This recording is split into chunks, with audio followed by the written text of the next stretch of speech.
the Age of Fission radio show with your host, Lonnie Clark. We stand together and accept that we now live in a world transformed by Fukushima. From 8 a.m. to 9 a.m. Pacific Standard Time here on UCY.TV radio. We relentlessly engage every ear that listens. We expose and confront the complete lack of accountability for the nuclear industry. Consider social engineering programs who view our bodies, minds, and souls as assets on a balance sheet. We discuss vital current issues, interview activists, and engage our audience in an effort to allow all voices to be heard. The Age of Vision radio show creates a venue that all will choose. We encourage our listeners to reclaim their power and their courage to take action and save our planet from the ravages of greed and indifference. Our actions matter. Every voice matters. We remind our listeners that happiness is resistance.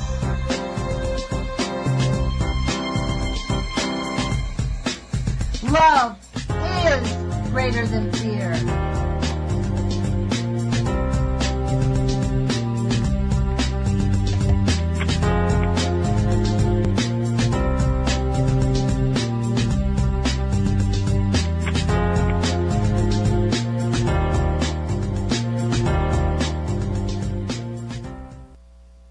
Good morning, UCY.TV.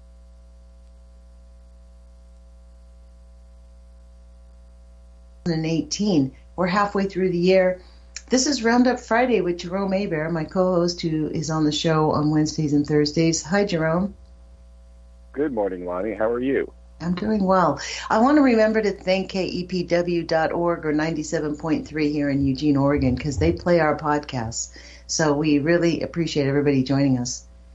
So Today is kind of Roundup Friday. We talk about stuff, our shows, what's going on.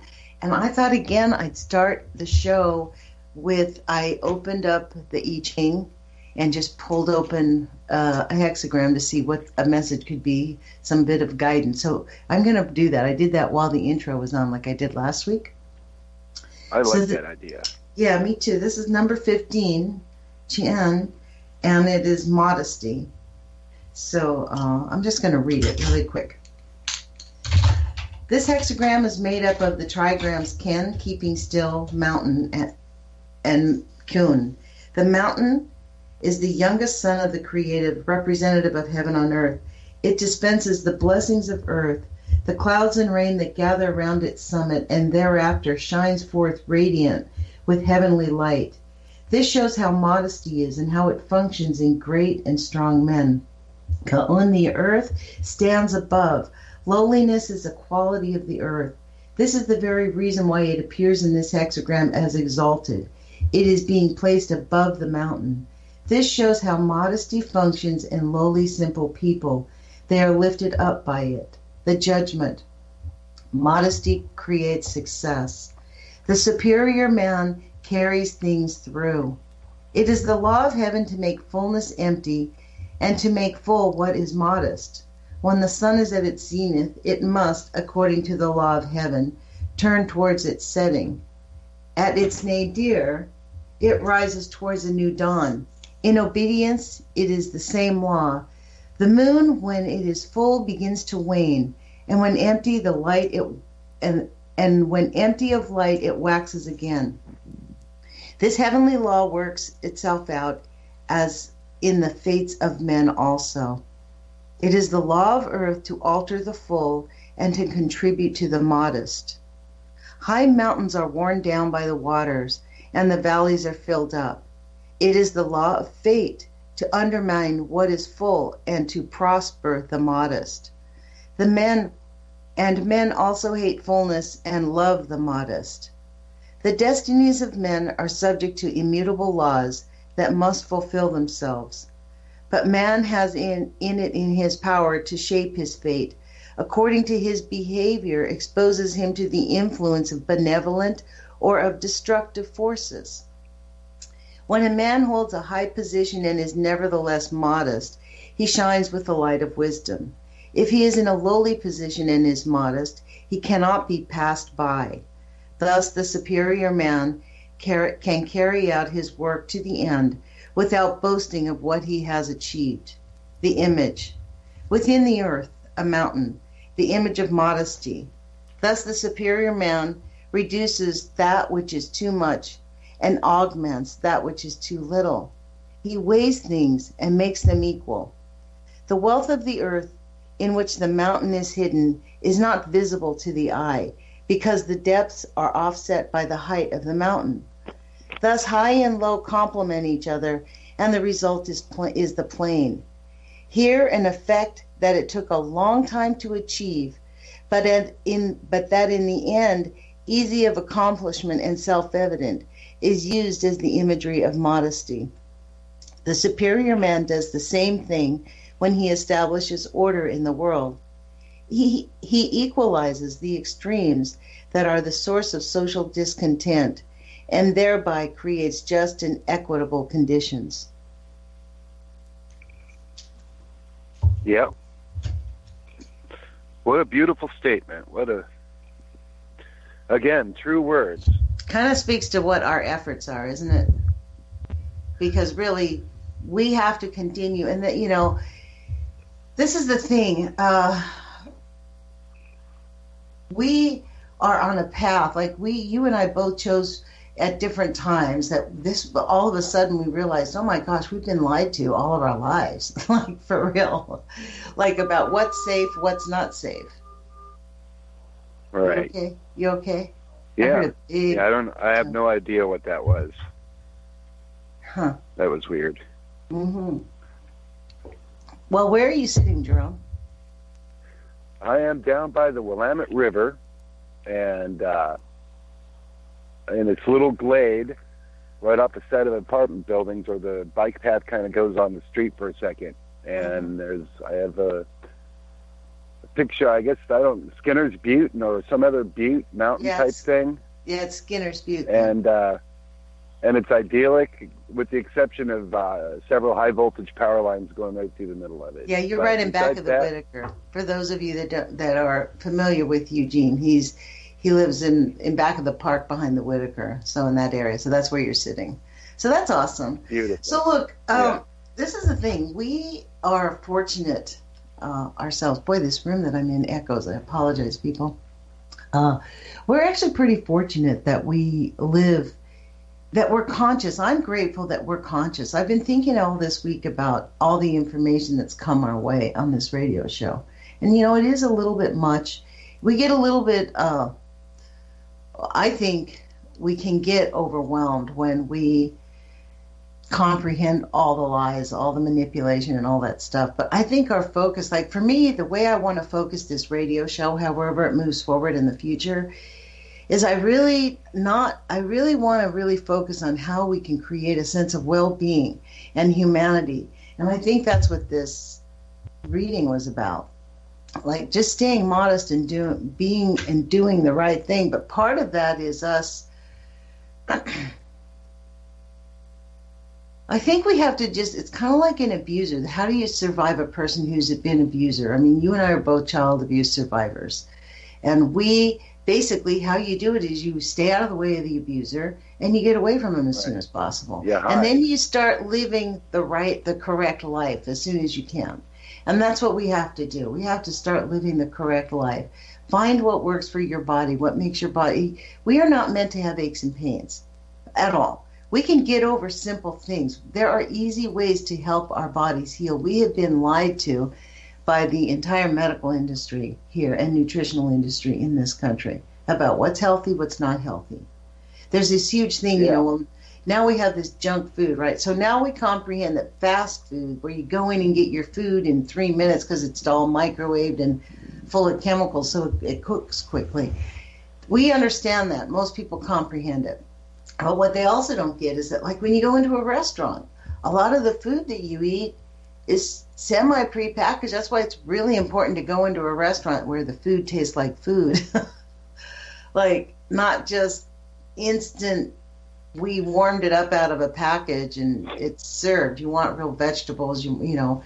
That's hard. Like, you can't go in, no offense to Denny's, but you can't really go into a Denny's and get a nutritional meal. Because all their food, everything in there is GMO. Unless it's just like, yeah, you're right. You're right, actually. You're right. I mean, like, even the coffee. Just based on that, based on the fact that it is all GMO, it is all just the worst of the worst. Yeah, it is. That's good food. That is good food. Hey, I remember I used to love it. Before I really discovered what all that meant, I used to think it was great. Right. We have a total disconnect. We have a disconnect between ourselves and well, our this is the thing. This is where it. I heard your show yesterday, and I think that we have to caution ourselves. This is why I make an effort to not steep into this and say we. I have that's one of my words. Like, if you say the word try to me, we do that and we do that. No, we don't. We don't. We are living, you and I, we're not the decision makers. We didn't just decide, and we have zero control about the matter. Zero. The only thing we can do is choose not to participate in it and make it a different way. Like, you can choose. And not to ignore it. You know, well, you can have to ignore it. What do you mean not to ignore it? You mean not to deny that it exists? Right. Right. Well, to be aware of it and to understand, but that also means taking the steps, the daily steps, to feed our bodies well. And like, people don't take, they don't take apple cider vinegar regularly. Baking soda, very simply. Dr. Circus was on this show. He was on your show. He said, look, very simple. We are in a radiated time. A half a teaspoon of baking soda on an empty stomach, first thing in the morning, boom.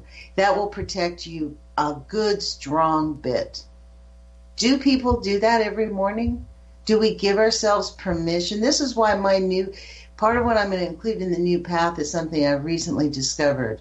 And you've probably heard me start buzzing around it too, because you and I talk off air, is this self-love deficit disorder that Dr. Ross, I think his name is Roseberg, he wrote a book about this. And he talks about how empaths, how we have a culture, culturally, we're suffering from a lack of self-love. All of these conflicts, all of it, really comes from we're coming out of a time where people were trained, basically, to not love themselves. And at this time on our planet, the only thing that's going to get us through is love. Love is greater than fear. And we have been living in fear nonstop, intentionally, since 2001. So, we've got like 17 years of a culture that's Before that.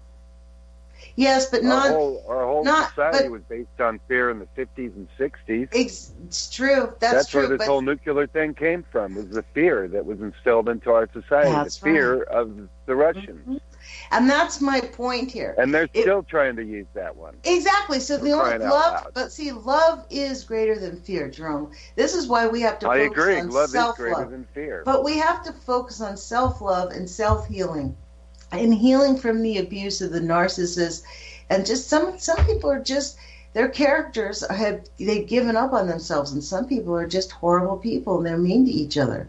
And you're not gonna, so those kinds of people, there's not very many in our society, but the ones that you run across, just avoid them. Don't let them in your life. But many people in our lives that we care about give us, we're constantly confronting ourselves. This is what I learned in Pema Chodron's book, How to Live in Peace in Times of War. I bought that book when the Iraq War started. Okay. And it was funny because I thought she was going to talk about real war. Like, how do you manage living in a time where you have to live in the country that's perpetrating the horrendous crimes of war that you do not agree with?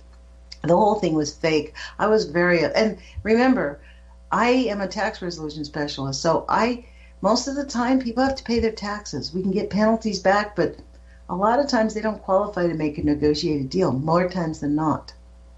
So my job is getting people to participate in paying their taxes, right? So this was hard for me when the Iraq War happened. Like, I'm talking people into paying taxes. and we're going to go kill people and destroy a country that is the bedrock of civilization. The fact that the United States government allowed the looting of the Baghdad Museum was not an accident. That was the first place they looted. They wanted to destroy the bedrock of civilization. Just like Trump now, with his imposition of these tariffs, he's blowing up the transatlantic partnership. He is isolating America just like every abuser isolates its victims before they start pummeling them. That's exactly what he's doing. But back to the point here, is that we are living in these times, right? And so I think it's very important for us to really focus on self-love and loving ourselves and learning to really embrace living and loving, because so many of us sort of like, we get by, we hear this negative talk all the. That's why I really object to saying we do this and we're killing the planet. No, we're not. We're living on a planet. And every species sort of doesn't destroy its environment, but they do eat other creatures, or there's something else that they eat plants. I mean, who's to say plants don't have feelings? I mean, that's part of, when I was younger, I used to pray to plants because I felt like they were the most pure creatures on the planet, because they continue to strive and grow no matter where you put them, and they reach up high, and they're always loving and open and accepting of us. So who's to say if that my youthful folly and thinking about the trees, it wasn't real? You know what I mean? Well, I think believe it's that very important.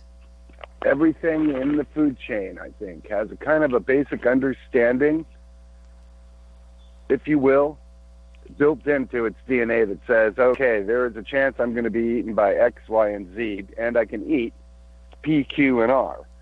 If I'm lower on the food chain, that is a plant. But if it's higher on the food chain, it may be me or something above me. It ends up, of course, with the humans, because nothing eats humans. We're the top of the food chain. So that's not true. Creatures eat humans. We get attacked by bears. They maul at us. Occasionally. I mean, wild creatures will eat humans if they could get them. The thing is, you can't catch a human. Do you even think about it? As a person in the world, do you even ever think about, I might get eaten by a bear? Or no, but because we're not living out in the wilderness. So that's a wide sweeping statement to say we're at the top of the food chain and we don't get eaten. We are at the top of the food chain. Look it up. We are at the top of the food chain, according to what the food chain is defined as. Yeah, according to the human species, we're at the top of the food chain. Like, exactly. I personally question all of it. Like, who's to say that the whales... The thing is, we are at the top of the destruction chain. We are top of the chain that can destroy things quicker and easier because we can use our thumbs. We have our brains. This nuclear industry thing is a perfect example. The scientists... The real scientists who discovered this, like John Goffman, said, no, we should not be using this in business at all until we really understand it, because it kills children and babies and women and people. It's harmful. It won't go away for a long time. It's a great science. We need to have nuclear weapons. We need to keep that in production, but we should not be using it in industry. You know, summarily. Well, that's... Yeah, to be using it in nuclear weapons is even worse than using it in industry, because you're creating a much bigger waste stream. Well, that was the thinking after World War II. It's that whole war thinking. Yeah. You know. I mean, we're in a time. This is the thing. We're in the age of fission. We are creating an age. An age is what we have created. We have now put up enough of this stuff out into the environment. I'm not going to let you say we. No, I did not going to say we have not created it, Jerome. Should I say they? Yes, the technologists. Yes, you can call them the oligarchs, the technologists, the industrial military complex, because they lied to us. They did not tell us the truth. And it is not us. It is not us. That is actually really valid. I agree. It is not we. But I feel personally complicit, because I just feel like I should somehow be able to stop this Guilt. do Love something. yourself more. Love yourself more, and be clear with who has the responsibility and culpability in this lie. You and I was born in 55. You know, I was lied to. My mother and father were lied to. I lived way outside of Los Angeles. But I know people who were born right in Van Nuys and Chatsworth, where they have built homes, where they had the first nuclear meltdown ever on the planet was in Los Angeles. And there's tons of homes there, and the cancer rate is off the chart, and they have the best cancer research ever. But, you know, this is why, if you listen to Mark Rabinowitz this week, he was talking about, we need a truth and reconciliation. We need to end the Manhattan Project. We need to stop the secret societies and the secret governments. That's where things went awry. When we had our soldiers swear to secrecy, when we had upper people management saying we're not going to tell anybody, including the president, that created a separate government. We need a truth and reconciliation program in this government, and we need to get our money back because it's our money. It's our taxes. The Pentagon can't just lose $12 trillion and go, oops, sorry. Sorry. And by the way, I beat my wife every week. So sorry about that. I mean, this is who these people are, frankly. I mean, why do you think rape and assault in the military is no big deal? Because the men who are overseeing those people do the same thing to their wives. So that's the real issue here. So it is time for us to have reconciliation, and I'm not into the guillotines. You know what I mean? I don't want to off with their heads and make them go to prison forever or hang anybody like we did in the Nuremberg trials. That's, you know, how, when I think back on that, how hypocritical the Nuremberg trials were. When at the time the Nuremberg trials were going on, they were planning huge bombs to be tested on millions, on all the entire world population.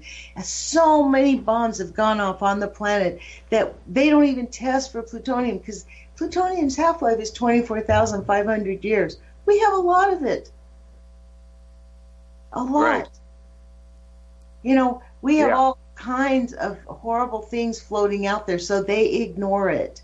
That's why they built the medical industry, the AMA, and the whole Western medical industry, to be able to ignore it. That's why we have the World Health Organization taking orders from the International Atomic Energy Agency.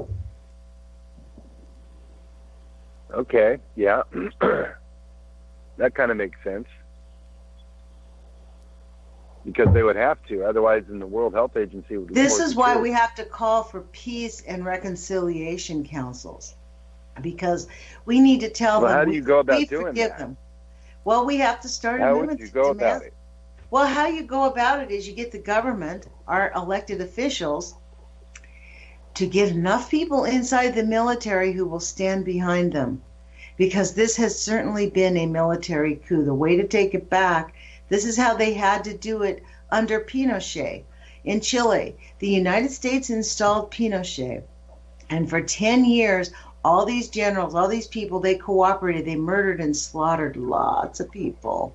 In fact, in Guatemala, it is still going on. That's another whole very sad story. But in Chile, the generals there began to get sick of it. So they began to refused to participate, like in support fake elections. They allowed real elections to come back. You know, they didn't. Yes, it was very interesting. Like, but the people, and they actually did have real. They had real elections. Okay, so let's just put it to you this way: they actually had real elections. From what I understand, the elections weren't rigged, but the paper was bought by the fascist government. So you couldn't get out the truth. So the military was the strong arm for the resistance against the propaganda machine, because people were sick of it. People were disappearing. And like in the United States right now, I was thinking, comparing that, how in the United States we have black men who are shot by the police on a regular basis. And the protest to that is taking a knee at a football game, because we can't get any accountability. An 11-year-old child was shot by cold blood in 7 seconds, shot down, and their sister was arrested, and she came running out, and she was arrested and rough-handled. And those police officers were not fired, did not go to jail. They were not at all held accountable at all.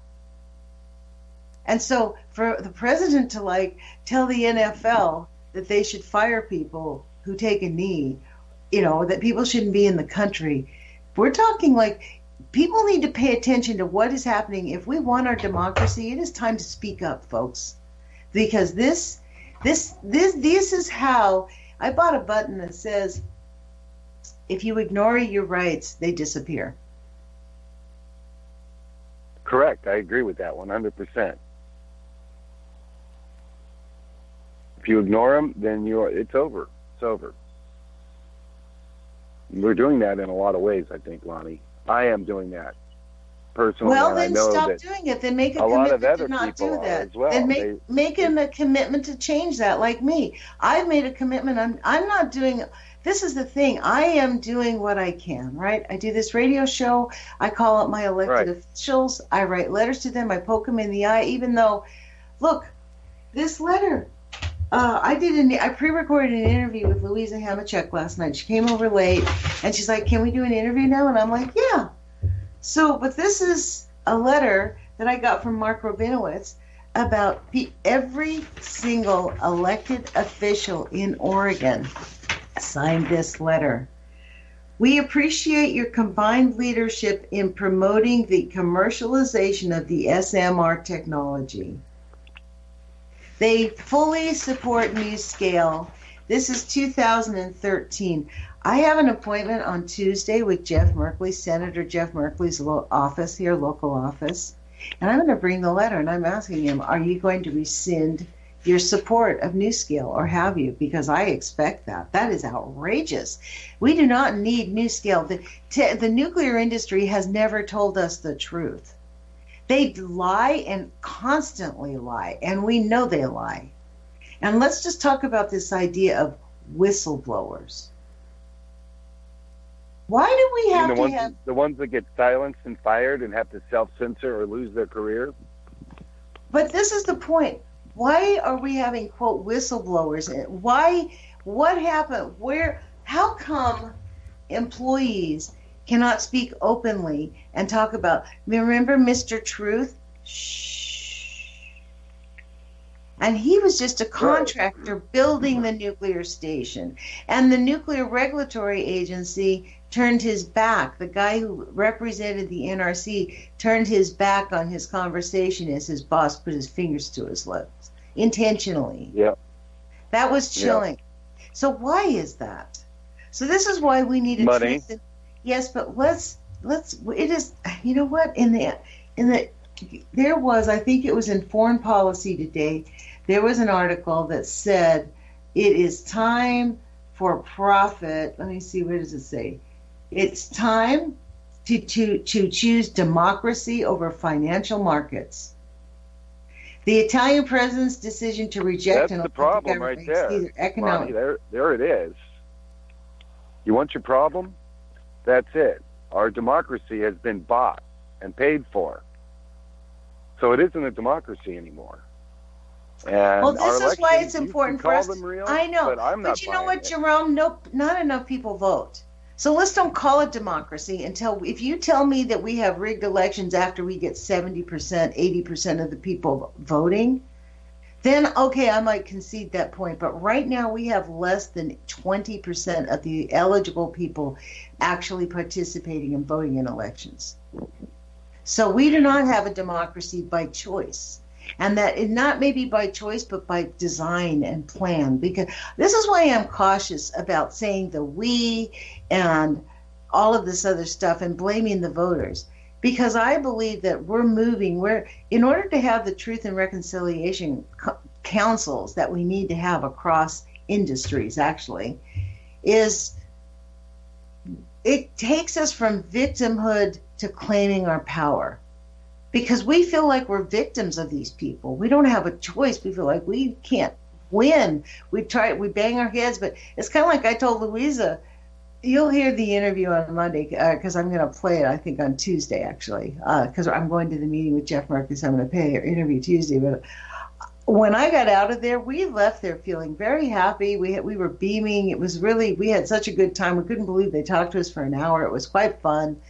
And then I started thinking, yeah, we drank the Kool-Aid. Like, think about it. Mr. Whelan, Dan Whelan, said he worked for Jeff Merkley for 8 years. And he now works for Pete DeFazio's office. His communication, I forget his title, something like that. Jeff Merkley knows about the whole Hanford thing. He's very up on the nuclear. And Mr. Whelan said to me that they did not ever recognize the proximity factor, the double danger that would be caused because if there was a nuclear meltdown, you can't get within that area. So that would cause Hanford to go into crisis, right? Right. So, but the idea that they had never even thought about it is almost impossible because I'm not the first person. I heard this from Jerry Pollitt of, what's the name of his organization? Louisa knows it off the top of her head. I'm gonna look for it. But anyways, I heard him at a seminar. I drove up to Portland one time and saw him in a seminar, and that was like after Fukushima. I saw him. They were talking about Hanford. Yeah. Well, it is a huge, giant issue, and we are apparently out of control with it. We, and I do mean we, because as a people, we have allowed this to go forward, and we may have been lied to, and but it is still this is not something that affects a few people, Lonnie. Radiation stuff spreads over, and it affects everybody. And what really gets me is that it affects the effects that it is going to have. It's not even bad yet. As bad as it is, with a 4 out of 10 chance of getting cancer in a lifetime for people living in North America, higher on the East Coast, way higher south and east.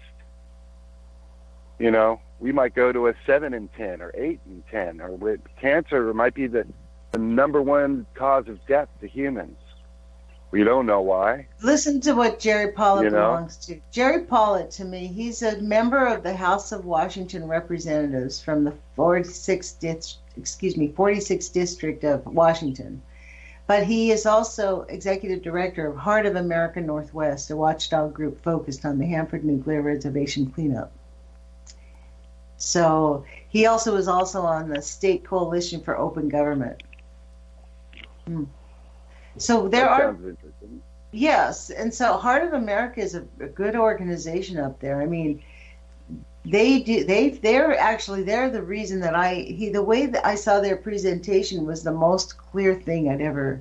It was really honestly the first thing that really got me to understand and comprehend how serious the issue is. That was really literally almost 5 years ago after I had that nightmare of Fukushima. There was something going on in Portland.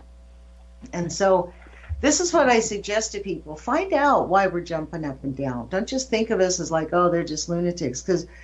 And it's not like a death sentence. It's really important, like simple things. Take your baking soda every morning or your apple cider vinegar. And if you don't do it every morning, do it at least several times a week.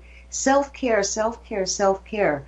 This is really why I believe that Dr. Rosenberg is correct. It's really important. This self-love recovery is very important, and we're in a vital time because I actually believe. I think that's what my video kind of was about. It was to shake people by the shoulders, Lonnie, and go, look at what you're doing.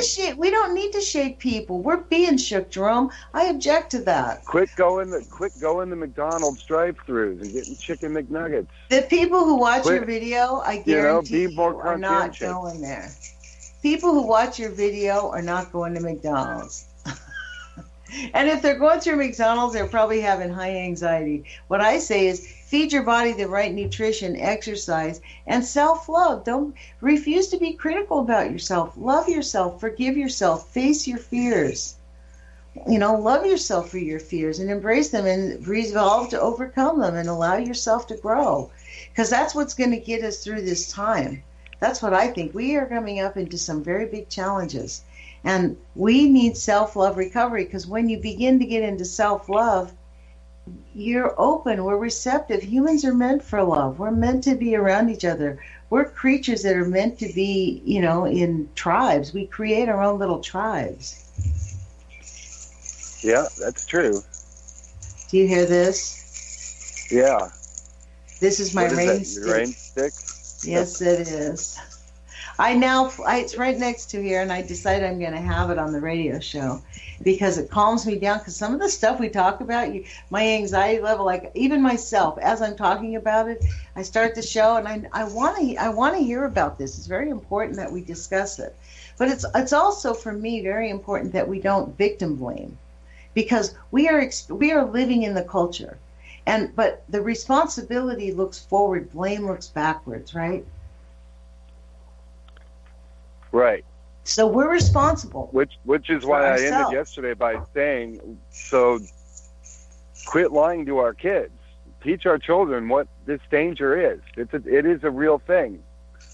Teach them to use their baking soda and why it's important, and their apple cider vinegar you show, and why it's you important. live. You don't have to teach. You show, you live. That's your lifestyle.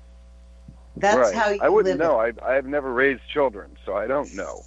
I'm speaking strictly from anecdotal Look, a lot of evidence. people don't mention things to their kids because children can't handle the anxiety of knowing they're living in they can't comprehend the fullness of what that means.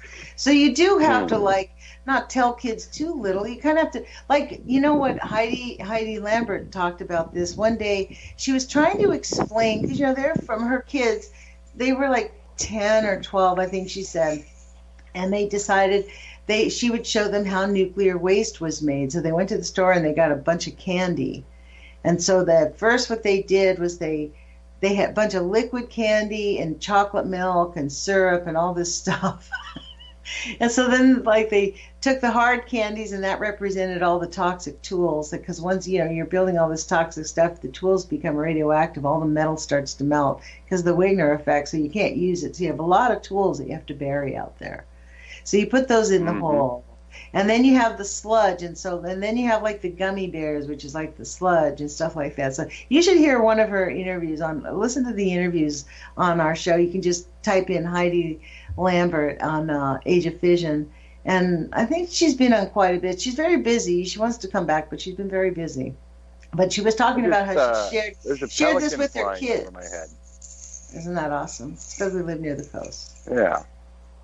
But so Heidi actually does that with her children, but I think that was a good way to do it. And remember, you met her children at the statue of Amanda on our 311 vigil, where we hiked that hike to the 311 vigil of the Amanda's Trail. And I thought that was a really sweet idea to do on 311 because that's out of the way. Yeah, I mean, I like you, day Jerome, here, am mortified that they are moving people back into Fukushima. But think of this. That's just what they're doing here. They left people at 3 Mile Island. Yeah. 3 Mile Island is not actually fixed. They just covered it up and said, we're good to go. We got to let it cool for another 100 years, and then we can start dealing with it. Right. It's in containment, more or less. Yeah, until there's a huge earthquake or something. I mean... Oh, Lordy. I would be curious to find out if there's actually an earthquake fault under 3 Mile Island. I'll bet you there is. Because honestly, it's kind of like a sick joke. You want to find earthquake faults? Look for nuclear power plants. Yeah, you want to find areas that will most be affected by tidal waves or sea level rise? Look where nuclear power plants are. Yeah. Louisa is, where we went? I told last night, do you know where we went to the coast? Louisa says she doesn't go there because she thinks that there's a very great risk of a huge earthquake out in that area at any time now. In fact, the state is on a constant state of preparedness for that right now. Really? Yes. And also, these things are coming to us. In the Salem area, Salem, Oregon is the capital of Oregon. And right now there's a blue algae bloom, and you cannot drink the water at all. And not even through a water filter. It does not take out the blue algae toxin. And the state says, oh, they're cleaning it up, but it's going to take a week or 2 weeks. The whole water system is down? The whole water system in Salem. My daughter lives in Salem. They have 25 gallons of water. Yes. Yes. Exactly. That is stunning to hear. Well, so how does that happen? It just, I don't know. What is I it? don't know the details. Blue-green algae? Blue-green, I think, is what they call it. I'm not really remembering off the top of my head, but... Yeah. But the point is that these... Look, Flint, Michigan still does not have water. Right. So... They're still using it. They're still bathing in it and washing their clothes in it. And kids are still getting very sick from it. Yeah. That's the poisoning thing. all over the place. If we're going to consider ourselves a first world country, we have a military who steals money from us and says, sorry, we just lost $13 million so we could go torture people at will and not tell you about it using your tax dollars. It was trillion dollars. It is true. 13 trillion. That's the latest count, right. Isn't it? That's what they're admitting 13 to. trillion. That's right. That's right. I mean, I honestly think... That's a pile of money. How many senators do you think would have car accidents or have heart attacks if they passed a law? Like, hey! No, if these senators said, guess what, we're drawing a line in the sand, we're going to forgive whatever it was you guys did in the past, but from now on, this day forward, we know the bank account today, we're going to watch over the finances and everything, every dollar is going to be accountable. I don't know why it wasn't that way. How many senators do you think would get killed and have coinky-dinkies and accidents? I venture to say they'd have at least 5 or 6, enough to scare the rest of them. Yeah, but you see, the same companies that own and run the nuclear industry also own and run, through lobbying, senators and congressmen and representatives. So I really push back on this. This is why I've decided, you know why they own them? Because not enough of us are calling them. We don't own them. We're not owning them. We are allowing them to be purchased. I mean, why do you think that these Republican congressmen are actually quitting? Because they said they are sick of hearing from their constituents. Okay. That's a hilarious thing. Don't you think?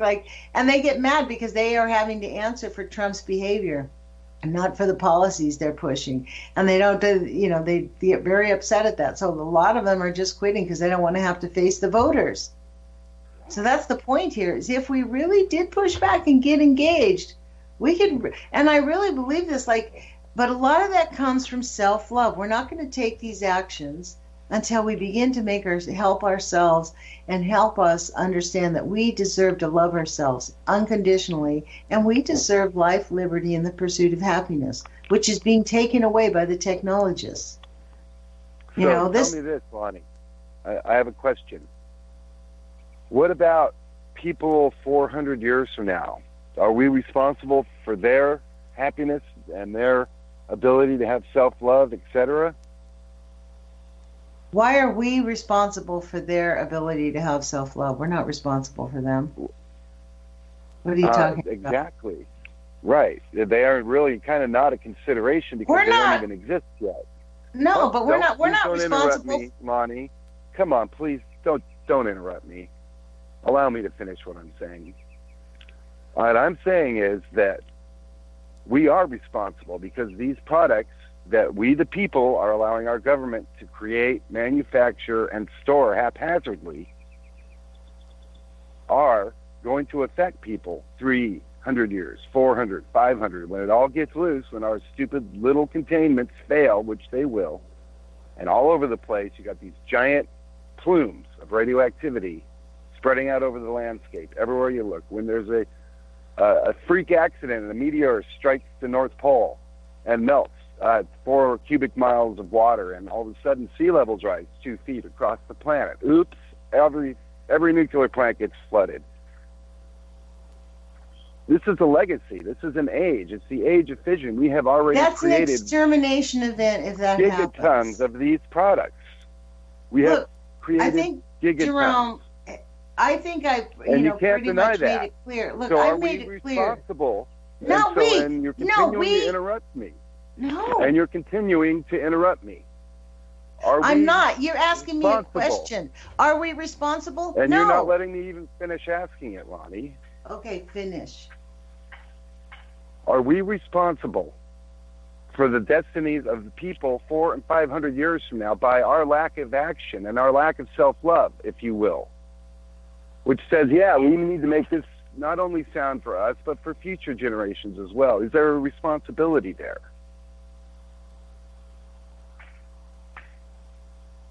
We are not responsible for the destruction caused by the technologists.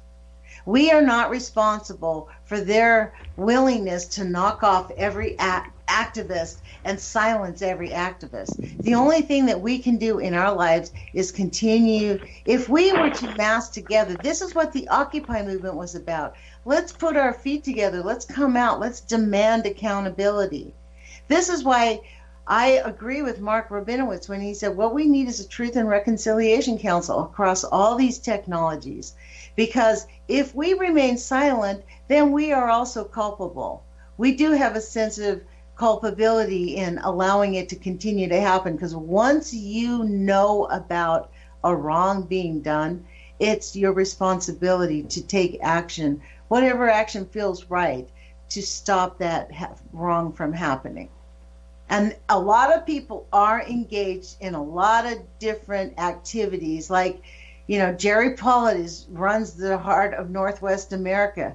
They have done great work. He worked on the State Coalition for Open Government. I mean, he works in the state legislature, for goodness sakes. You know what I mean? He is doing what he can do. There's people, you and I are doing this radio show. We're doing what we can do. But are we responsible for it? I would say no. My answer is still the same, Jerome. We are not. And I think it really defies credibility. I think I'm just referring to humanity in general. Well, then and you just kind of summed that up and said, yeah, most people are aware, but they aren't willing to do anything about it. And so, yeah, there is a karmic responsibility. And why is that? Why is that? Because of a lack of self-love. That's why we have this urgency. There you go. Self-love. And that's what I just said. And it is perhaps because of a lack of self-love as a species, as an appreciation for how fragile we are and how fragile our environment is, and having a love and a compassion. Well, like I said, no blood, no guts, no compassion. If you can't see the blood and guts, you don't connect that piece of meat with the chicken. In your brain, it's just a sandwich. It's not even a chicken in your brain. If you actually had to connect that, no, you can say that if you want, Lonnie. I mean, the reality is, it's like people have eaten meat. People know what slaughterhouses look like. And I'm not dogging eating chicken. I'm saying that is what it is. But it is. This is why it's important to buy conscientiously grown food. I agree. We should not be having these huge animal farms. If we can be conscientious about our choices, that will improve and bring about a healthier environment. But we can't stop the contamination no matter what we do at this point. You asked me what we think is going to happen 300 to 400 years from now. I doubt we are going to have many humans 300 to 400 years from now, if any. It's going to be, I don't know, there's an old book called The Canticles of Leibowitz. It's an old science fiction book about the way in the future, 300 or 400 years post-apocalypse. And it's a very interesting science fiction book. It's called The Canticles of Leibowitz. If anybody, I don't remember the author, but it was a great book. So, but, it is. There's a lot of really interesting ideas. And this is the thing to enjoy about life. There's still plenty of living to love. You know what I mean? Like, there's no need. But I really am beginning to, it grates against me. And I think this is where a lot of our culture has gone wrong, because we have allowed name calling, finger pointing, victim blaming, victim shaming. It's really, we've taken a step back from emotional healing and kind of gone backwards and started being pummeled.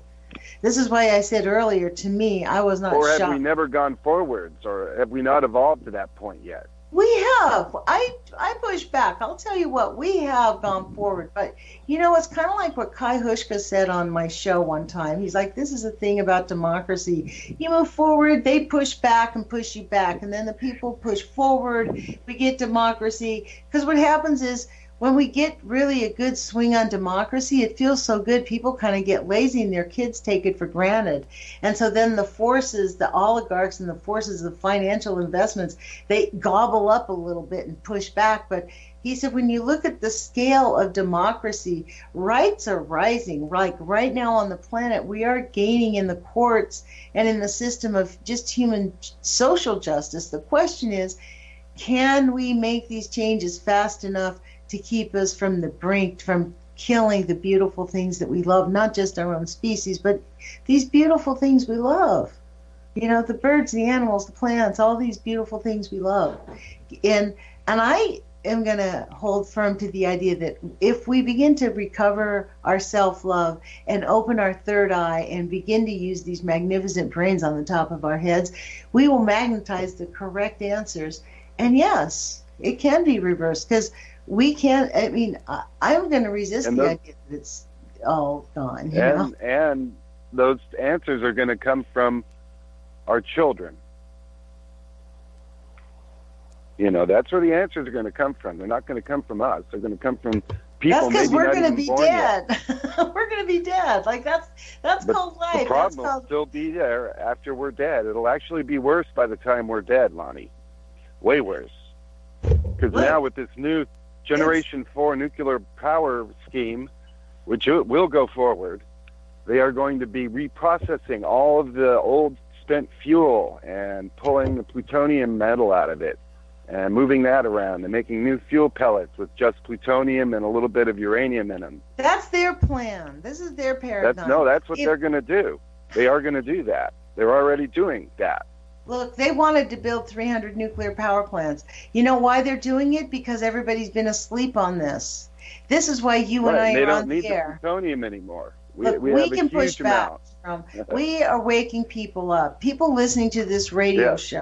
So I'm pushing back against you making these flat affirmative statements, because this is why I am sitting on the radio at 8 o'clock in the morning and saying, no, we need to self-care, self-love, so that we can push back, and we have the courage to push back, because it does take courage to call your congressman and your senator and to go in their office and say, by the way, have you changed your position on this? Because this stuff is killing us and we object to this.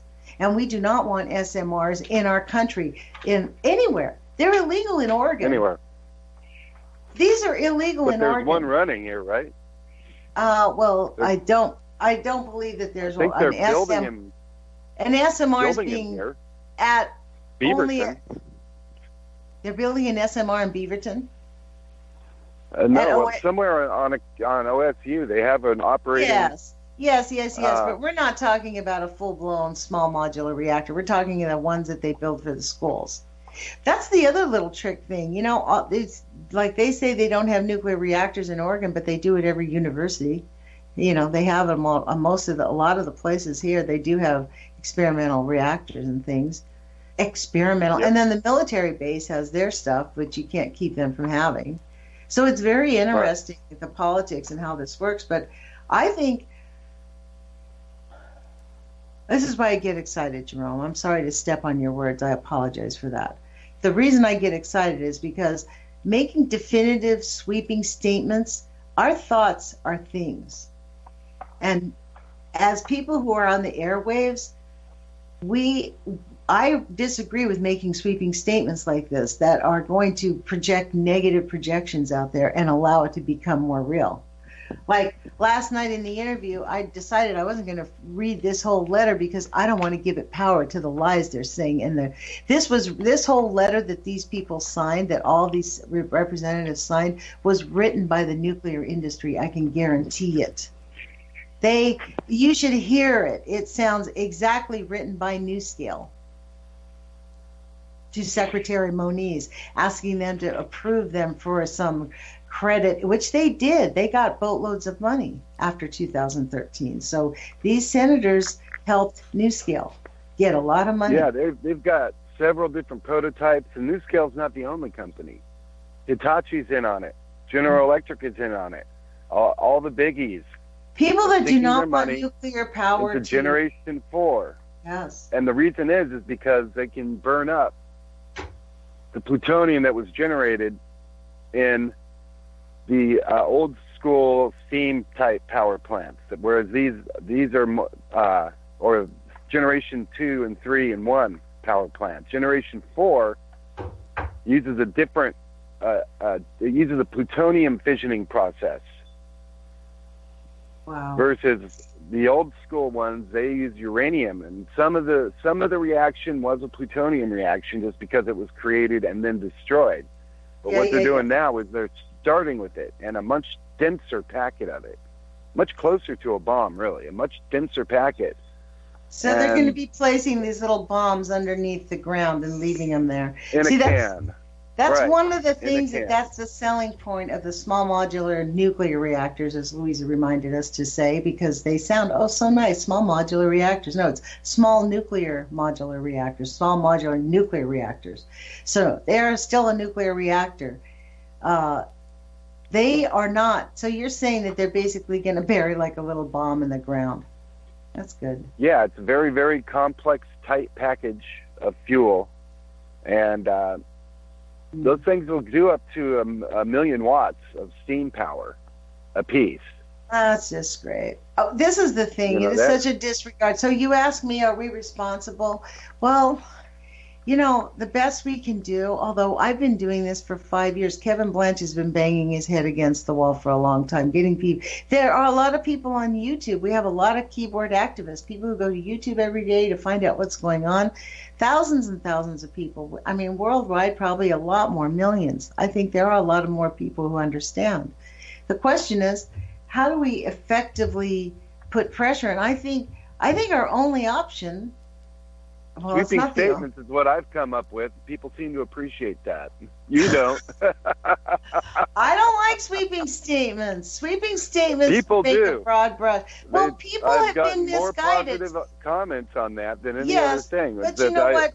People like negativity. Let's look at it. Jerome, people like negativity also. And we need to change that paradigm from being negative to positive. I'm not trying to put it out negative. It is a negative trying to statement. point out an issue and then propose solutions, hopefully. No, because you know what? That's not the way you see it. No, sweeping statements about we are doing this and we're doing that. No, we're not. We are not. We are the human race. We have to choose. We have a culture where that's our only option. It's like telling people in a prison, oh, well, you're eating junk food, so it's your fault that the world's bad. They don't have a choice. Right? That's what's being fed to them. It's victim blaming. And this is the brainwashing. This is the abuse, the narcissist. We have been really seriously, systematically, narcissistically abused by the oligarchs and the power. The book Propaganda was intentionally made to change society. Edward Bernays, if people have not read it, please read Propaganda to understand what has gone on. But you know what? We're at 8:58. We have 1 minute. Wow. Well, this has been a pleasure. A feisty conversation, my dear. Yes, it has. I want to thank KEPW 97.3 in Eugene for carrying our radio program. And I want to thank you for being my friend and allowing us to have open dialogue. Honest and great. Fantastic. I'll talk to you later, Lonnie. Okay, Jerome. Well, everybody, put your courage feet on. Call your elected officials. Make an appointment. Go down there and see them and say, hey, we object to this, and find out what their positions are. And push back your federal officials, your mayors, and everybody. Just go visit them all because it's time to push back. Put your courage feet on. Talk to you guys soon.